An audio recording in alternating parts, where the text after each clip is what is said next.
Hello, this is Mrs. Ross. We started science fair last week by discussing independent and dependent variables as well as testable questions. Science fair is not about doing a whiz-bang demonstration for an audience. It is about answering a testable question with measurable data. Your kids have done an amazing job of combining their interests with scientific discovery. I am attaching the testable questions and science websites, the documents, if your student is still struggling with choosing a topic. Last week we researched topics and your student was required to have his or her project approval form signed by a parental unit. This serves many purposes. First, you will know what your student is doing for science fair. And second, you are consenting to provide whatever materials he or she need to complete the project. Many students are missing this form, some due to absence. I am attaching this form just in case it hasn't made its way home yet. The science fair consists of a written report, a physical experiment, and a digital backboard. Gone are the days of the trifold backboard. My expectation is that your student will complete the written report and digital background in class, at school. If, due to absence or choice, your student does not complete what needs to be done in class, at school, they will need to complete that assignment for homework. Please remember, I am available before school every day at 7:30 a.m. for academic support. The purpose of the science fair experiment is to produce data that supports or does not support the student's hypothesis.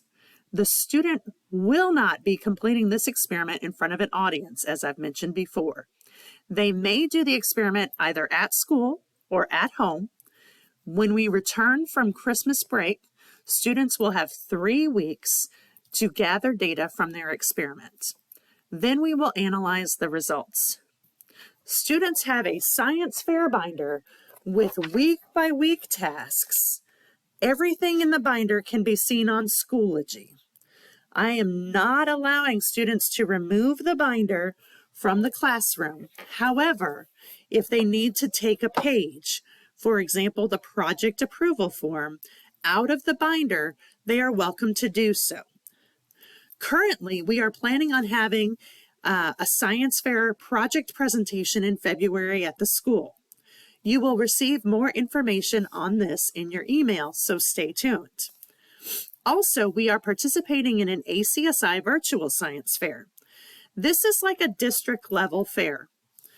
When this fair was in person, I was only permitted to take 4 students per grade. However, I'm hoping I can submit more projects to the virtual fair. There is not a physical ACSI science fair in North Texas for us to participate in.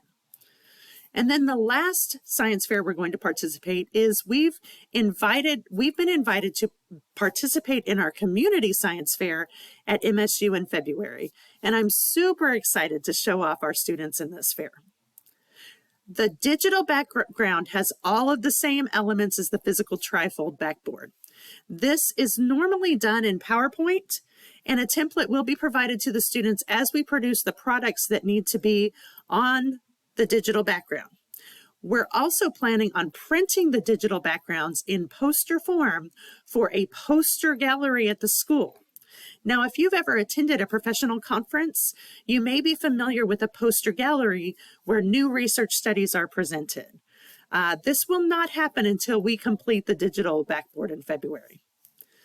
Granted, this is a large project with several daily grades and quiz grades, as well as 2 test grades, one for the written report and one for the digital background. I would strongly encourage your student not to get behind. Please let me know if you have any questions. Thank you for the opportunity to journey with your students. Let me show you, while we're looking at this, where you can find all of the science fair stuff. So this is our 6th grade Science Fair section. There's our peak of the week. And here is the Science Fair folder. If you click on that, you'll see what's in the front of our binder. What we did last week, week 1, we are in week 2 working on the experiment plan, and you'll see what's happening each week.